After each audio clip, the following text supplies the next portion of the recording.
One of the things that we try so hard to do is to educate our community on sexual assault, and that sexual assault is not to ever be blamed on a victim. There are still a lot of false notions out there that a victim is someone that perhaps drank a little bit too much and got themselves into a bad situation. And what we do as an agency is go out there and dispel those myths and help people understand that this has nothing to do with what a victim did. I think one of the most important things for people to understand about sexual assault and sexual abuse is that it knows no bounds. I mean, it affects people of all races, all religions, all socioeconomic status. It's throughout our community. I know from my experience it happens all ages. The youngest patient I've cared for is 3 months, sad to say, and the eldest 99.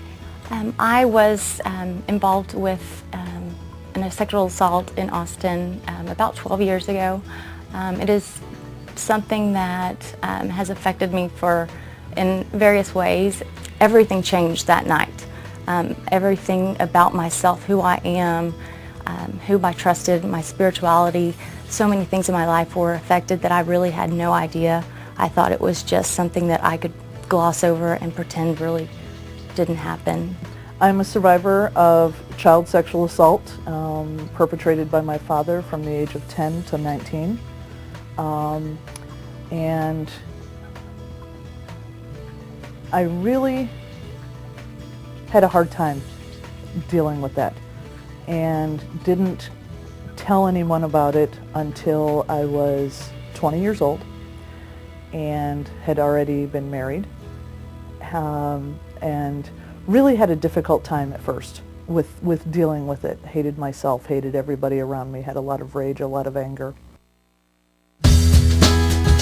Our volunteers are not like normal volunteers because they actually are trained through a 30-hour classroom training to be able to answer crisis hotline calls from survivors, and also to go to the hospital to meet with survivors to offer emotional support, crisis intervention, and information during that person's time in need. When they arrive at the hospital, we are fortunate within our team to be working with The Turning Point, who always sends a volunteer advocate to support the patient and also to assist the nurse, the examining nurse, where needed. Oh, volunteers are instrumental in our education department. We could not do all of our work without the volunteers. We have a lovely team of dedicated volunteers from The Turning Point and from Junior League of Plano, who provide the bulk of our TAP, our Teen Awareness Program presentation. I absolutely love interacting with the young people in Collin County and to provide them with information that will give them education and awareness about sexual violence, so that they hopefully won't find themselves in a position where they are harmed one day. And if they have been, they know that help is available.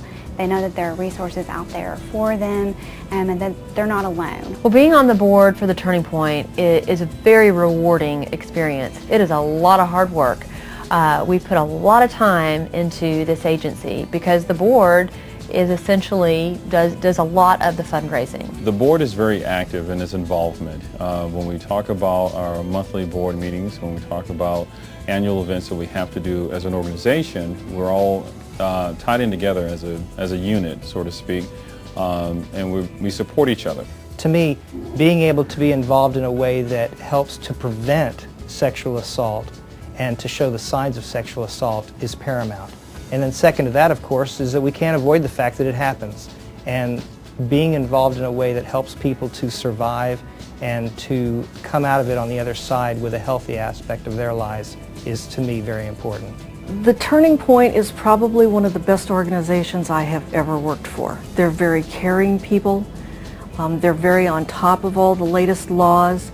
They work well with law enforcement. They've done an excellent job of training both the volunteers and the nurses that do these exams, and integrating all of it together to work for the survivors. What I do is to upgrade the website, for lack of a better term, but more important to me is the ability to take the technology that we have to take websites, the ability to communicate, put that in some place that can be used internally and externally, so that not only can we solve problems, or more importantly, that the counselors and the volunteers can solve problems, but they're not as burdened down by the everyday operational aspects. Roughly 100% of all profit goes directly back into the Turning Point to help these victims and survivors, and also to make sure that we can continue, we invest the money so that we can continue supporting the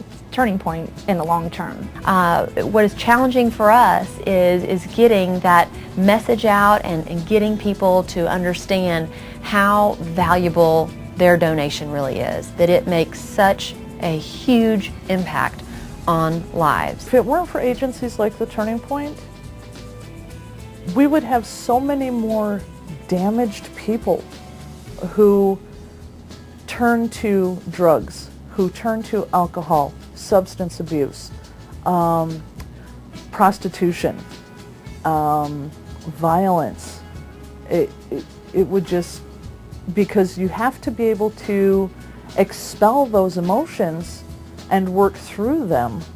Otherwise they stay inside, and you follow a path, you're more likely to follow a path of destructive behaviors. I feel like the Turning Point offers services that are invaluable because having those people there, one, that have been there and gone through that pain and understand, really are there to assist the victim or the survivor in any way possible. The services provided by Turning Point to survivors is invaluable. You can't imagine how much it helps a survivor to know that there's somebody there that understands, that cares, and can help them work through it.